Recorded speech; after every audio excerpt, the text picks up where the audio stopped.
Hello, everyone, and welcome to another solo experience with Mike. And hopefully, this is working because I did this whole thing yesterday and the audio got flubbed. So I'm not really sure what happened. So I'm here now. Hopefully, it all goes well.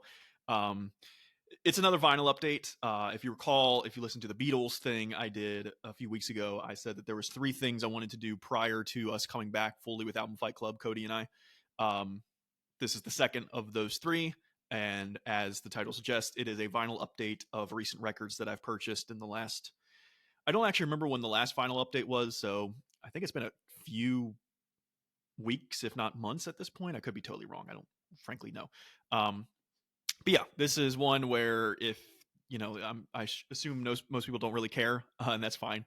But it gives me a chance to showcase vinyl and talk about records that probably won't come up in Album Fight Club. Maybe not. I don't know. But in the event that they do not come up in Album Fight Club, this is a chance for me to talk about music that I really like and music that I have purchased recently.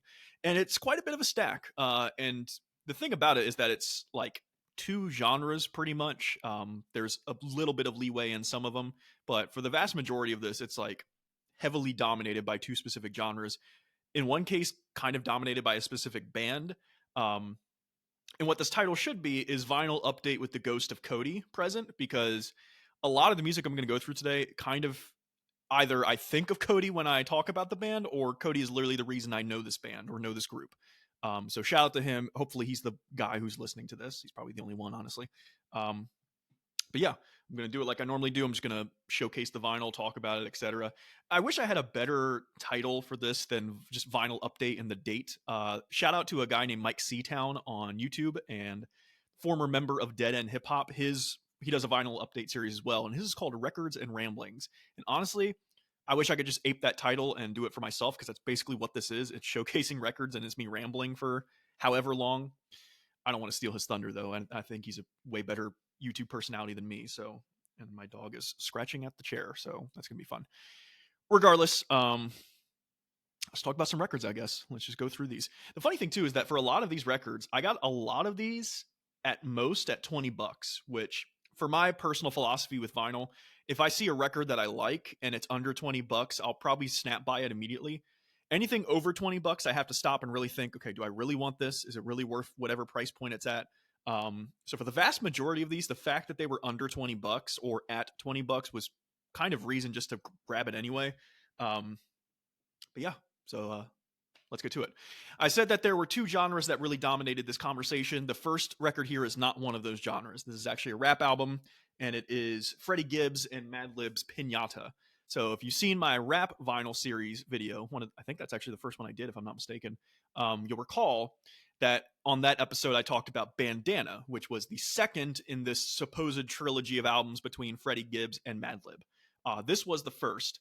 And at the time, when I said that I had Bandana, I was happy to have Bandana. I think it's a great record. But what I really wanted was Pinata. Um, Thank you, Newberry Comics, who had this thing literally at like $20, maybe even 18, which is a complete steal.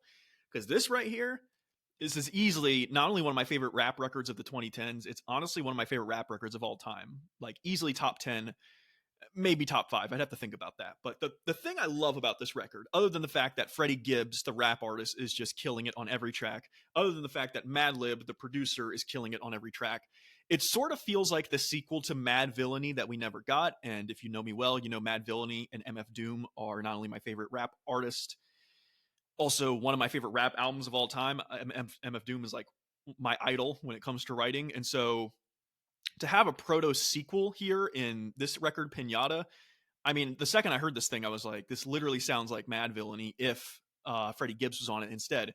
And Freddie Gibbs has that low voice like MF Doom did, so it works so well. So many killer songs on this thing. If you've never heard it, I would give it a spin. I think it's absolutely amazing. But Scarface, Deeper, High, Harold's. Harold's is a song about literally chicken and fries, and yet it's one of the hardest songs ever. Thuggin, Real, Uno. I actually wrote a paper on Uno in my master's degree, and how the thing I admire about Freddie Gibbs is that he's sort of one of the last progenitors of like the gangster rap era. Guys who would flaunt money, flaunt cars, flaunt women, the stereotypes of what rap music is, when in reality, rap music's not really that anymore. It's sort of moved into this like really introspective field, is what it is now. Not to say that's not a thing anymore, right? Freddie Gibbs still makes music, and it's a lot of just like braggadocious, I'm the greatest, no one touches me. And Uno in particular, right? It's called Uno because he's number one, right? And it's just, he holds no bars when it comes to that. I also wanted to point out that this is, as it should be, a gold vinyl. So that's a lot of fun. Got the gold plated vinyl here. It it's better than black vinyl. And in fact, a lot of the records I'm going to show today are actually colored vinyl, which I think is really cool. So this one I wanted to showcase, one, because I have it, and two, because I think it's amazing. If you are at all a fan of rap music in any capacity, I would highly recommend listening to this. It is phenomenal. But that is the only rap record I'm going to talk about today, because everything else here is not rap. It's not even close. So we're going to get into the first of the two genres that basically dominate this conversation, which the next one is heavy metal music. A lot of stuff to talk about here, so I'm just going to start with it. Now, when I said that albums were less than $20, that kind of plays into this record. This is Anthrax's Worship Music. I think this was $20, and honestly, I would not have bought this thing if it was over 20, but it was $20, I think. Again, it's if you know anything about our sort of viewpoints, Cody and I, in terms of the big four, we both generally agree that Anthrax is just like the weakest of the big four. That's nothing against Anthrax. There just usually has to be a weakest of anything. And for me personally, Anthrax just was my weakest all the time. The thing about this record, though, is that this came out in 2011. So it's that 2010 area of the big four, which pretty much all the big four bands were making crap by 2010. Megadeth made Super Collider, which is just complete dog shit. Slayer made Repentless, which I hate Repentless. I'm not a fan of it at all. But the thing about Worship Music is that this record's not bad at all. It's good. I don't think it's amazing like any of the big four music 2010 and on.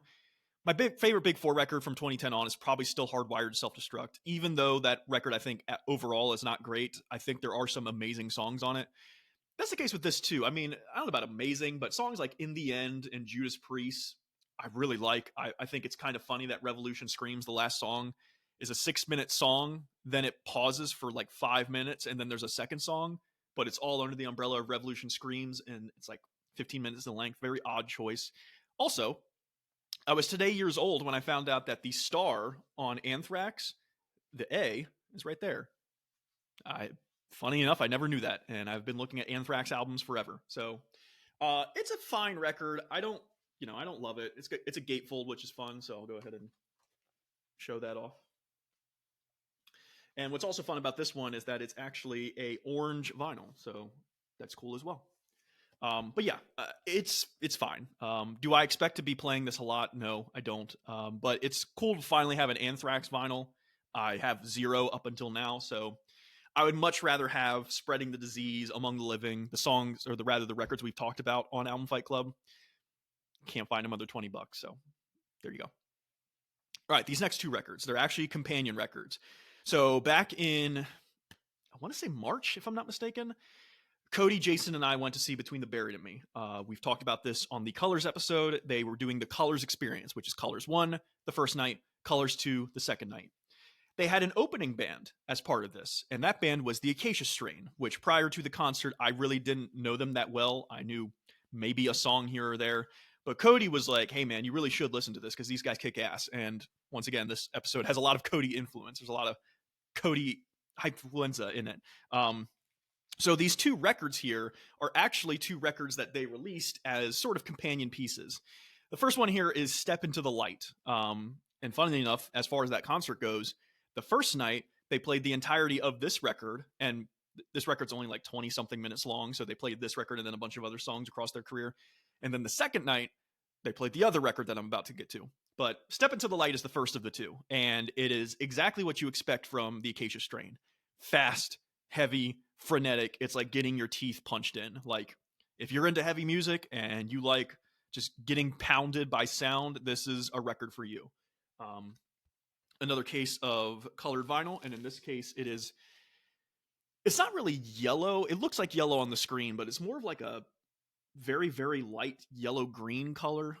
It's interesting. Again, better than just black. And then there is a gatefold, although I don't think it's going to come up on camera. Yeah, it's just kind of like the lyrics. Again, it doesn't really play for camera, but regardless.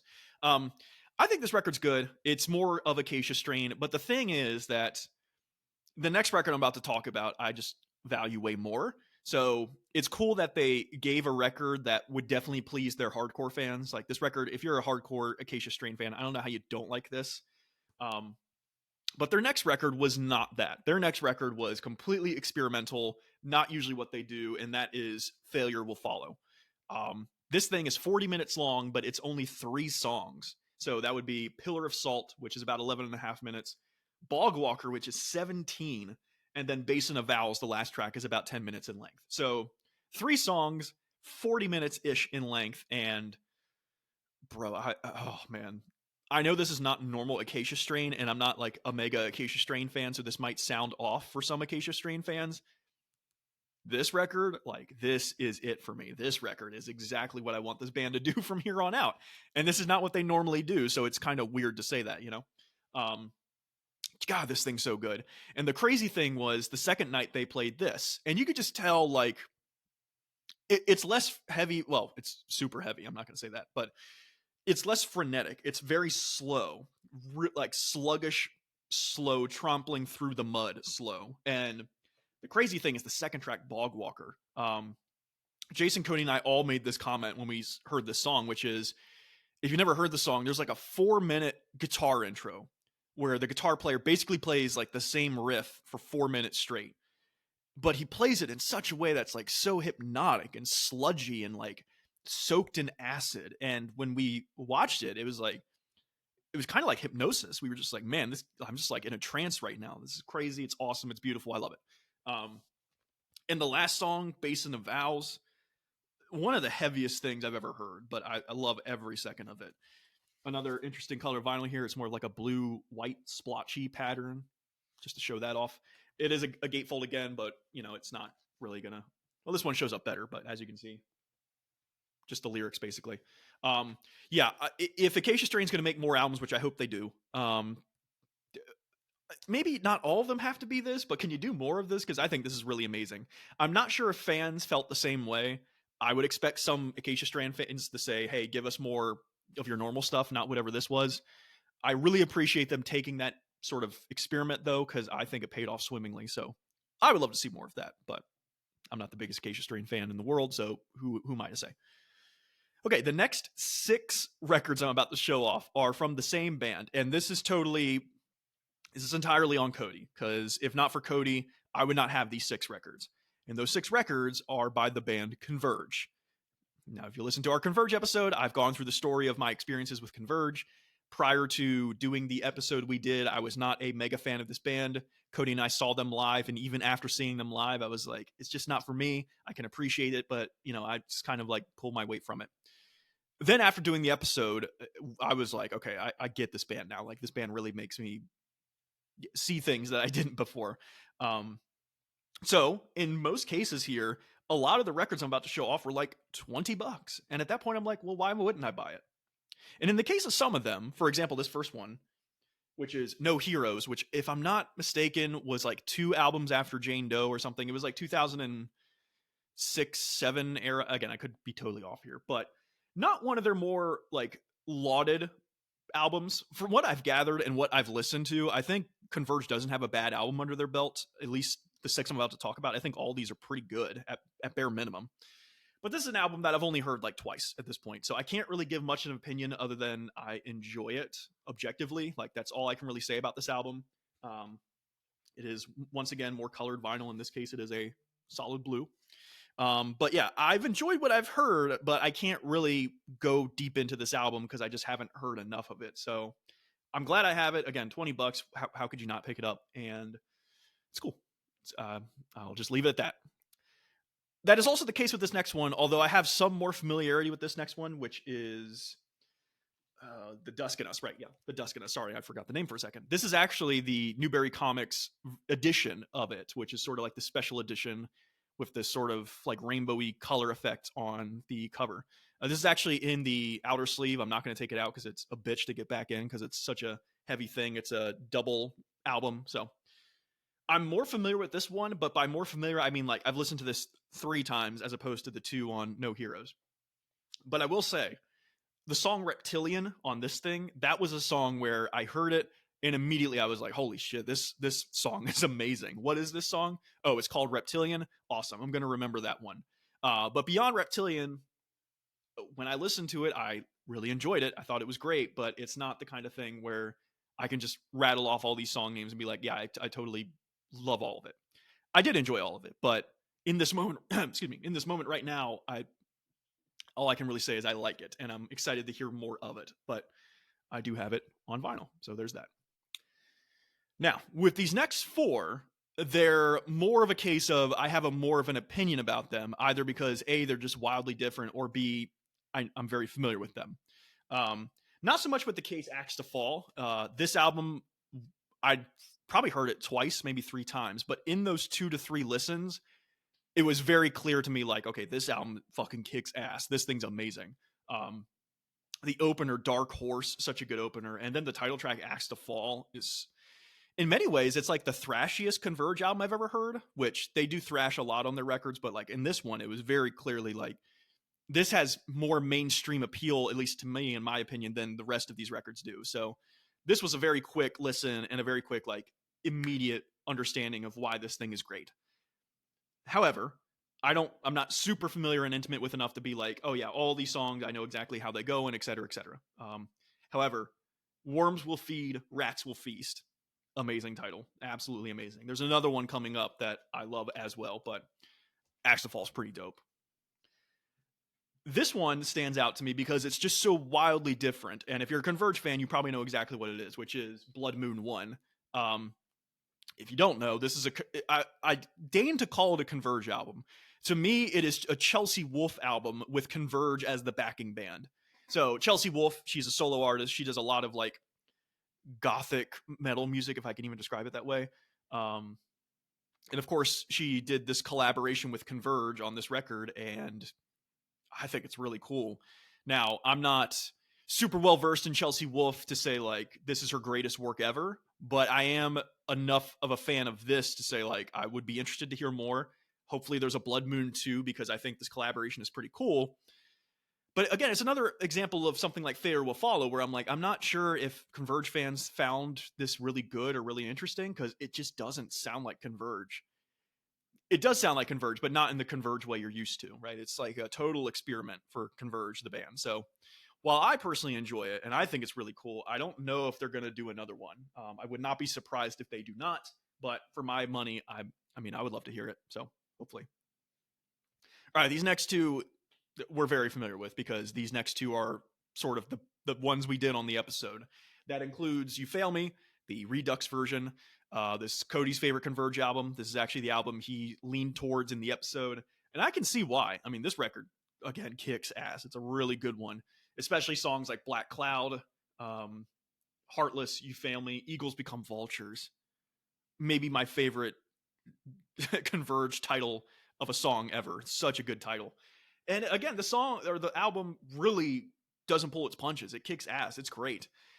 I just don't love it as much as the next thing I'm about to talk about, but I'm glad to have this thing because Cody really showed me like why this band works and why it operates and why it's really great music. And now I'm totally on board. Like, I wish I could see Converge again now of who I am. And I'm sure they'll tour again and we'll have an opportunity, I'm sure. But like, I would really love to see Converge now being a convert to Converge and being such a big fan of them. But of course, when it comes to Converge, there's really a number one for me by far, and that would be Jane Doe. Now, the unfortunate thing is that I spent probably an hour trying to find a Jane Doe vinyl that was a reasonably priced vinyl. However, there are 0 reasonably priced Jane Doe studio album vinyl record. There's literally 0. They don't exist. The cheapest ones I was seeing was like $70. And look, I love Jane Doe. It's slowly creeping up to be one of my favorite albums of all time, like top 25 easily, maybe top 10, honestly. I'm not going to spend that much money on it, right? But the thing is, they did a live version of Jane Doe where they played the entire record front to back. It's just a live recording. And in that regard, you can get this record for like $20, easy, no problem. And so I was like, look, I really, really, really want the studio version of Jane Doe. At some point, I would love to have that in my collection, but in the case of what I have to do here, like this is just what I got. This is what it is. So I'm okay with that. It's fine. Because this is a really good live recording. It's fantastic. In a lot of moments, it sounds like the studio recording, but in a lot of other moments, you can tell it's live. So, okay, I'll take what I can get in terms of Jane Doe. This is a gatefold. It's got the amazing front cover, although not the original front cover. It's like a redone version of it that kind of looks like real in a weird way. And a fun colored vinyl that is split down the middle with white and it's not quite, I mean, it looks kind of gold. It's probably gold, honestly, if we had to define it as a color. The front cover of the original Jane Doe, I would never get a tattoo in my life, I don't think. But if I were to get a tattoo, the first one I would probably get is that front cover of Jane Doe. Like, it is just one of the coolest covers ever. And on top of it, I've spoken enough praise about this album. I'm speaking of Jane Doe in general here. Like, the songs are just unbelievable. Concubine, Fault and Fracture, Hell to Pay, Home Wrecker, Bitter and Then Some, Phoenix in Flight and Flames, and then the title track. Like, all the songs here just are so good. Like I said, this is slowly creeping up in terms of like one of my favorite albums of all time. And if not for Cody, I don't think that would happen. I don't think I would give this band its due if not for Cody pushing me to do it. So I appreciate that. I'm sure he's very happy that I have 6 literal Converge records now when before I had literally 0. So yeah, call me a convert because I guess I am.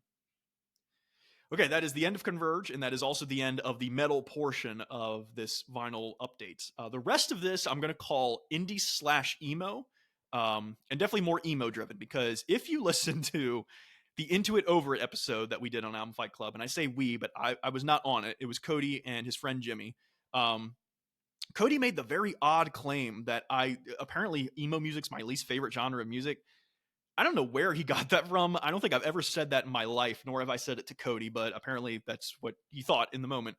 So I always have to give him shit for it because I like emo a lot. But these first 2 records, I would say, aren't exactly emo. They're more just like indie, but they kind of have emo sensibilities in that they're kind of sad and sort of regardless. Okay. So I have talked about, and I'm going to put this record up first, but I have talked about Bon Iver. Again, I always struggle with this name. I usually say Bon Iver. For Emma Forever Go. I have talked about this before.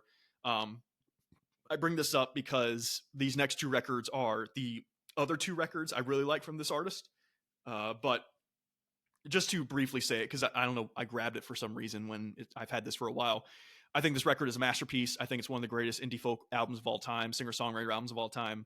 It's a devastating record, yet it is beautiful at the same time, and I absolutely love it. So there's that. Now, the other records that came out in a similar time frame to that, one of them was actually an EP called the Blood Bank EP.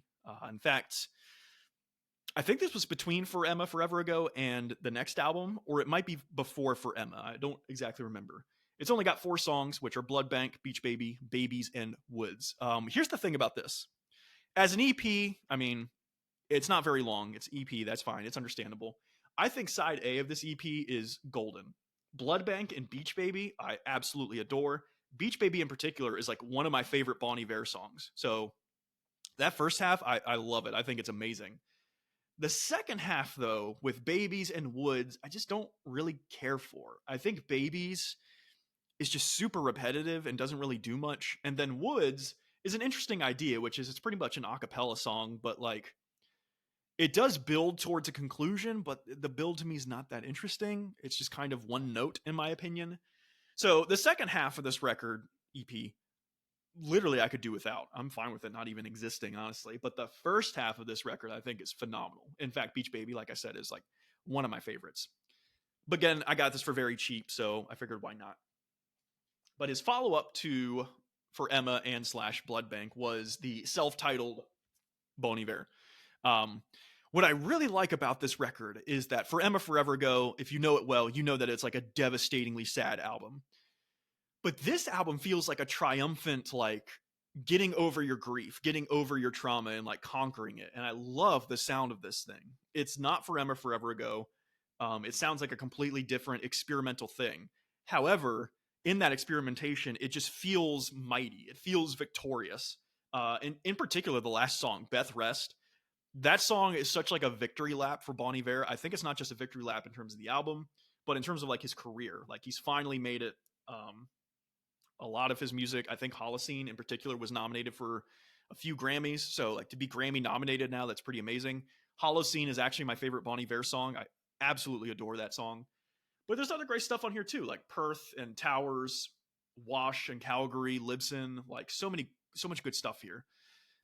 I love it. I think it's really good. What I do not love is everything after this record. I think that Bon Iver, he didn't go off the deep end. That's a wrong thing to say, but everything after this record, I just don't really care for. I don't find it that interesting. That's just me, I guess. But like, it's unfortunate because his first three that I just talked about, I think are just phenomenal in most regards. I think they're really, really good.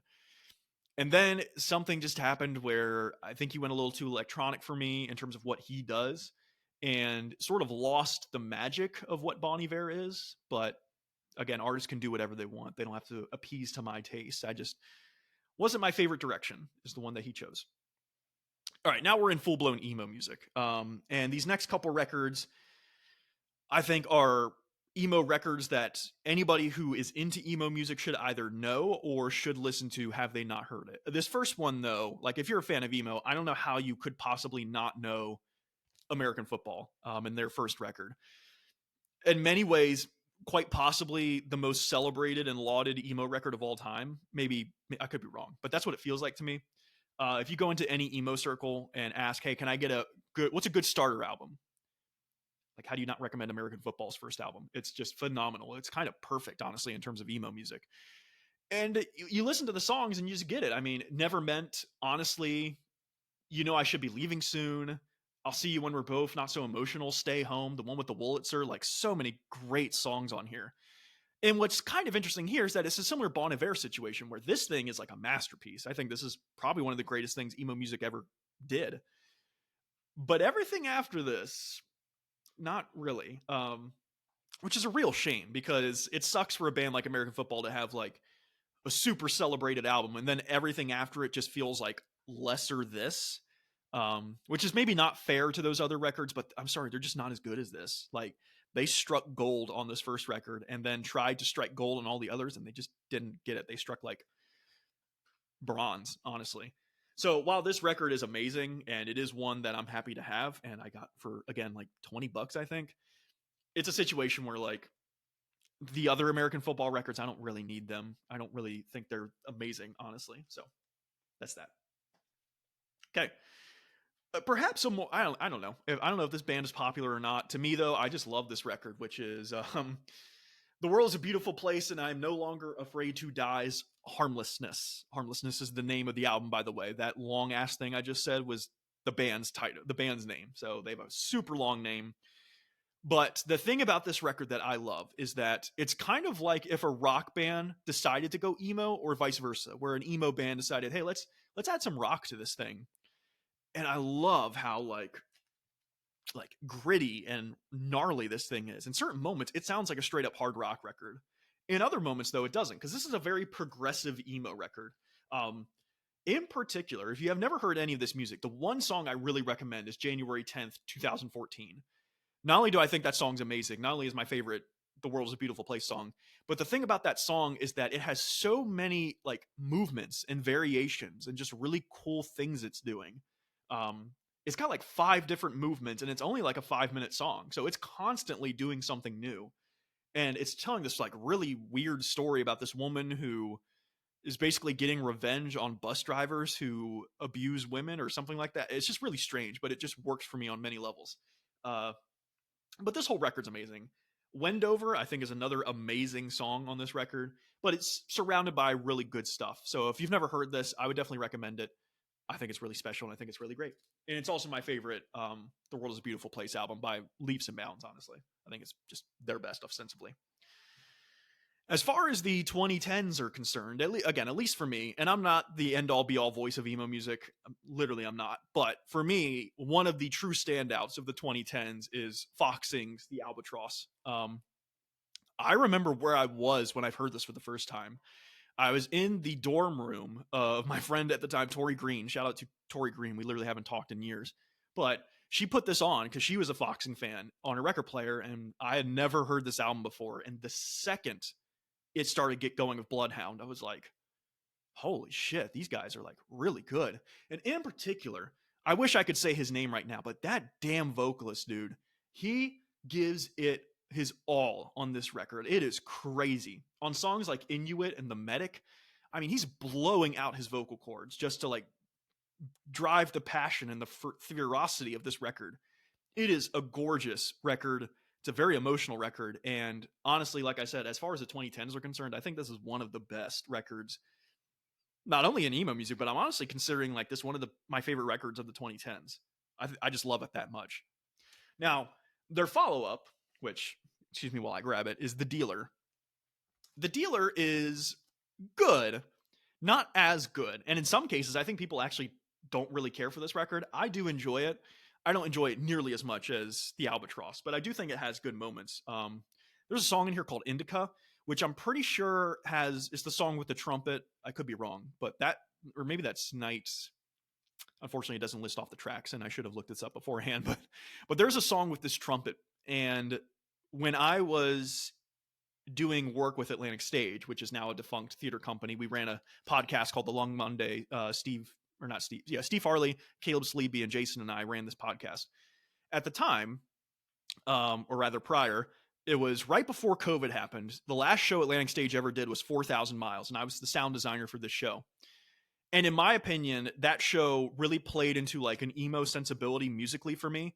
So all of the music tracks I chose were pretty much, other than a few case examples, American football tracks and foxing tracks.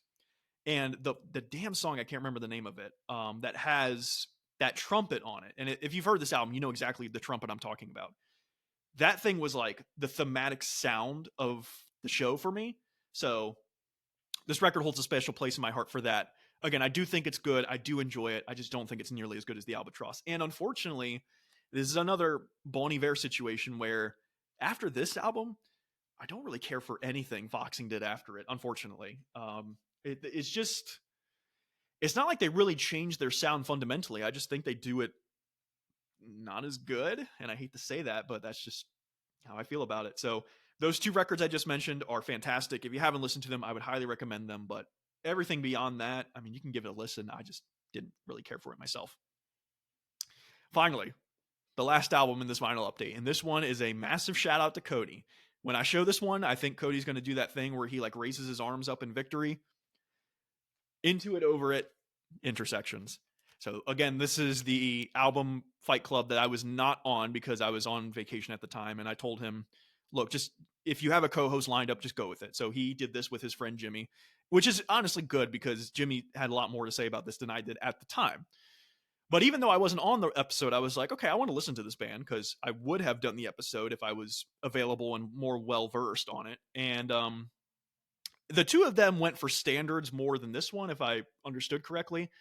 Standards was good, but for me, Intersections sort of caught me more than Standards did. In particular, the second song, Spinning Wheel, I think it's called Spinning Wheel. That song, the second that thing came on, I was like, wow, this is like really simple yet complex music, and I'm just totally digging it. And what's really funny is that the vocalist, who was also like the ringleader of the band, I forget his name. Cody and Jimmy would kill me, but I just forget his name. On the first song, he sounded like Jeff Mangum from Neutral Milk Hotel.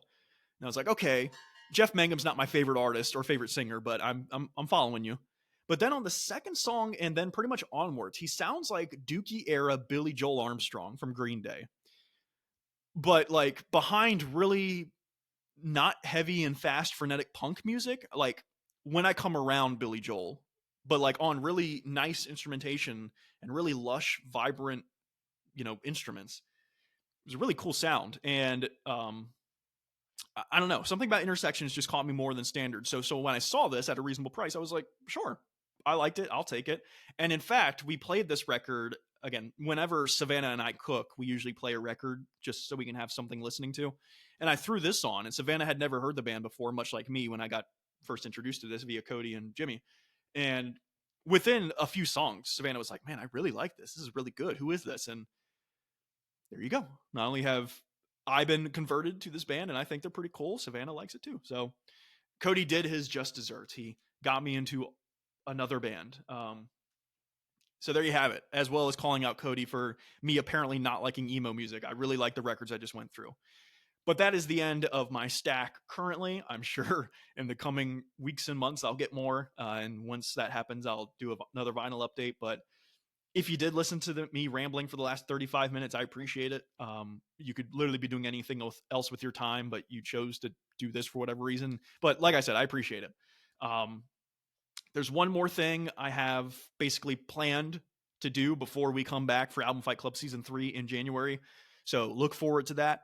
But until then, thank you for watching. Thank you for listening. Thank you for being you. And take care.